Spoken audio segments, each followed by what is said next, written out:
నమస్తే welcome to mega 9 నేను హారిక ప్రస్తుతం వాట్సాప్ కి దీటుగా వాట్సాప్ కి బదులుగా అరట్టై అనే ఒక యాప్ చాలా చర్చనీయాంశంగా మారింది అసలు ఈ అరట్టై ఏంటి అసలు ఎక్కడి నుంచి వచ్చింది అనంటే మాత్రం మనకు ఆల్రెడీ తెలిసిందే అటు అమెరికాకు వ్యతిరేకంగా మన దేశంలో చాలా జరుగుతున్నాయి అందులో ముఖ్యంగా ప్రధానమంత్రి మోడీ తీసుకొచ్చిన ఏదైతే ఉందో దేశీయంగా తయారైన ప్రొడక్ట్నే వాడాలి అలాగే దేశంలో తయారైన టెక్నాలజీనే వాడాలి అని చెప్పేసి ఎప్పటి నుంచో మాట్లాడుతున్నారు ముఖ్యంగా కరోనా టైంలో దేశీ వస్తువుల మీద ఎంతగా చర్చ జరిగిందో మనం చూసాము అయితే ఇప్పుడు అదే చర్చ మళ్ళీ మొదలైంది ఈ 2025లో ఏదైతే టారిఫ్స్ కావచ్చు అటు ట్రంప్ మనకి వ్యతిరేకంగా చేస్తున్న కొన్ని చర్యలు కావచ్చు వీటన్నింటినీ మూటగట్టుకొని ప్రస్తుతం సోషల్ మీడియా యాప్స్ కావచ్చు అందులో ఫేస్బుక్ వాట్సాప్ ఇన్స్టాగ్రామ్ ఇవన్నీ గ్లోబల్గా వాడుతున్న యాప్స్ అంటే ఏదైతే వాట్సాప్కి సంబంధించి ఇప్పుడు పెద్ద చర్చ జరుగుతుంది అంటే ఈ అరట్టై వాట్సాప్ని నిజంగా నాశనం చేస్తుందా దాన్ని బదులుగా దీన్ని వాడేంత సత్తా ఈ అరట్టైలో ఉందా అని చూడాలి ఈ అరట్టై ఖచ్చితంగా మనకు వాట్సాప్కి బదులుగా వాడడానికి రెడీగా ఉంది అని అయితే దాని నిర్వాహకులు చెప్తున్నారు ఏదైతే ఇప్పుడు ఈ అరట్టై అనేది ఏదో చిన్న కంపెనీ క్రియేట్ చేసిన ఈ యాప్ కాదు ఒక ఇండివిజువల్ పర్సన్ క్రియేట్ చేసిన యాప్ కాదు ఎందుకంటే ఈ మెసేజింగ్ యాప్ దాదాపు 50 కోట్లకు పైగా అంటే గ్లోబల్ వైడ్గా ఈ వాట్సాప్ని యూజ్ చేస్తున్నారు ముఖ్యంగా మన ఏషియన్ కంట్రీస్లో దాదాపు చైనా ఈ థాయిలాండ్ ఇండోనేషియా కొన్ని దేశాలు తప్ప అన్ని దేశాలు వాట్సాప్ని యూజ్ చేస్తున్నాయి గ్లోబల్గా సోషలైజ్ అవ్వడానికి కావచ్చు లేకపోతే ఈ వీడియో కాల్స్ చాట్స్ ఇవన్నీ ఎన్క్రిప్టెడ్ ఉంటాయి సెక్యూర్గా ఉంటాయి అన్న ఆలోచనతోని ఈ వాట్సాప్ని యూజ్ చేస్తున్నారు అయితే ఇప్పుడు ఇదే ఈ కంపెనీ ఏదైతే క్రియేట్ చేస్తుందో ఈ అరట్టై అసలు ఈ అరట్టై మీనింగ్ ఏంటి అనేది చూడాలి ముఖ్యంగా ఇది చాలా ఇంట్రెస్టింగ్గా ఉన్నది ఏంటంటే ఈ అరట్టై అనేది ఒక తమిళ్ వర్డ్ అందులో నార్మల్గా మాట్లాడుకోవడం చిట్ చాట్ అని అంటాం కదా దాని మీనింగ్ వచ్చేలాగా ఈ అరట్టై క్రియేట్ చేసి ఈ అరట్టై మీనింగ్ ఉంది అయితే ఈ అరట్టై క్రియేట్ చేసిన కంపెనీ ఏదైతే ఉందో దాదాపు 30 సంవత్సరాలుగా అంటే 29 సంవత్సరాలు కంప్లీట్ చేసుకుంది ఈ జోహో కంపెనీ ఈ జోహో కంపెనీ గురించి మీరు ఇప్పటి వరకు సోషల్ మీడియాలో చూసి ఉంటారు చూడని వాళ్ళకు మాత్రం దీని గురించి చిన్న బ్రీఫ్ ఇస్తాను అందులో ముఖ్యంగా దీన్ని క్రియేట్ చేసిన దీని ఫౌండర్ ఎవరైతే ఉన్నారో శ్రీధర్ వెంబు ఈయన ఒక సాధారణ సాఫ్ట్వేర్ ఎంప్లాయీ అనే చెప్పుకోవాలి అంటే 1996లో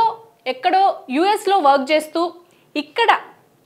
ఈ కంపెనీని క్రియేట్ చేయడానికి పూనుకున్నారు అలాగే ఆయన బ్రదర్ అలాగే ఆయన ఫ్రెండ్తో కలిసి ఈ కంపెనీని క్రియేట్ చేశారు ఈ శ్రీధర్ వెంబుయే ఒక ఎడ్యుకేషన్ ఇన్స్టిట్యూషన్ని ఏర్పాటు చేసి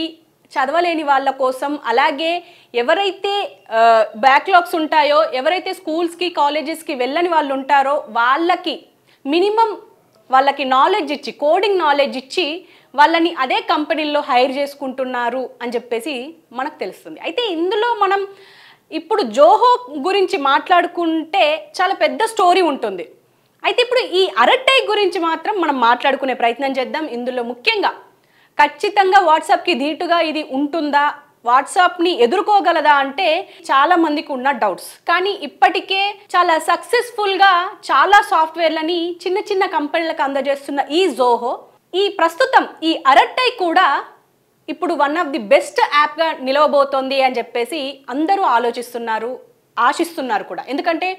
దేశీ యాప్ని యూజ్ చేయాలి అని చెప్పేసి చాలామంది అనుకుంటున్నారు ఇంతకు ముందు కూడా ఉండే కదా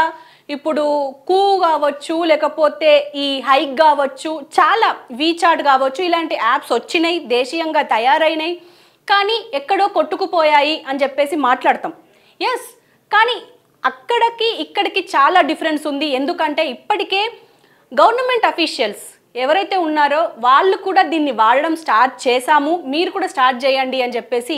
చెప్తూనే ఉన్నారు అందులో ముఖ్యంగా ఐటీ మినిస్టర్ అశ్విని వైష్ణవ్ కావచ్చు ఇటు union education minister Dharmendra Pradhan కావచ్చు వీళ్ళందరూ మనకి ఇప్పటికే ఆల్రెడీ సోషల్ మీడియాలో వైరల్ అవుతున్న ఈ వీడియోలు అంటే మీరు కూడా ఈ అరట్టైని వాడండి చూడండి అని చెప్పేసి చెప్తున్నారు ఇంకో పక్క ఈ జోహో కంపెనీ చాలా సాఫ్ట్వేర్లని చిన్న చిన్న కంపెనీలకు ఇవ్వడం చూసే ఉన్నాం. సిఆర్ఎం కావచ్చు, ఇలాంటివి చాలా ఉన్నాయి. సో ప్రస్తుతం ఈ అరట్టై గట్టిగానే నిలిచే అవకాశం ఉంది అని అయితే తెలుస్తుంది. ఎందుకంటే ఒక్క డేలో దాదాపు ఈ వారం రోజుల్లోనే ఒక్కొక్క డేకి దాదాపు 3000కు పైగా డౌన్లోడ్స్ అవుతున్నాయి. అటు iOSలో కావచ్చు, ఇటు ఆండ్రాయిడ్లో కావచ్చు అని చెప్పేసి అంటున్నారు నిర్వాహకులు. అలాగే ఈ మధ్య ఈ వారం రోజుల్లో డిస్కషన్ నడుస్తూనే ఉంది. ఇంతలోనే 3 మిలియన్లకు పైగా దీని డౌన్లోడ్స్ అయ్యాయి అని చెప్తున్నారు. సో దీంట్లో మరి ఇది ఎంతవరకు సెక్యూర్ అని చెప్పేసి అని మాట్లాడుతున్నారు. అలాగే చర్చ కూడా జరుగుతుంది. ఎందుకంటే ఇది వాట్సాప్ అయితే ఎన్క్రిప్టెడ్ ఉంటుంది. అటు వాట్సాప్లో మెసేజెస్ కావచ్చు, వీడియో చాట్స్ కావచ్చు, ఆడియో చాట్స్ కావచ్చు, ఇవన్నీ ఎన్క్రిప్టెడ్ అంటే ఎండ్ టు ఎన్క్రిప్టెడ్ ఉంటుంది. పైగా ఎవరు చదవడానికి వీలుండదు. ఎవరికైతే పంపిస్తున్నారో వాళ్ళే చదివేలాగా వీలుగా ఉంటుంది. హ్యాకర్స్కి అసలు దొరికే అవకాశమే ఉండదు అని చెప్పేసి అంటున్నారు. కానీ ఈ అరట్టైల్లో కొన్ని లూప్ హోల్స్ ఉన్నాయి. వాటిని రెక్టిఫై చేయడానికి ఈ కంపెనీ ప్రయత్నిస్తోంది అని చెప్పేసి అయితే అంటున్నారు. ఏముంది అంటే ఈ చాట్స్లో కావచ్చు, వీడియో చాట్స్లో కావచ్చు, ఆడియో చాట్స్లో కావచ్చు, కొంచెం